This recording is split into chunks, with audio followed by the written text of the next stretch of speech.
tayo. Ayan.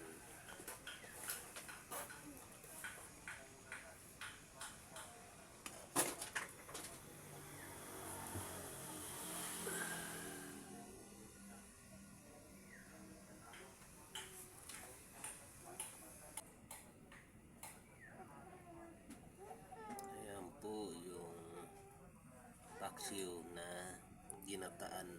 Ayan. Ginataan yan, nilagyan ng gata yung tuna.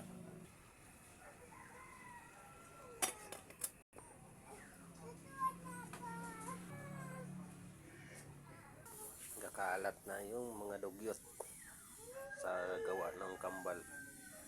Ayan. Hanggang dito na lang yung video.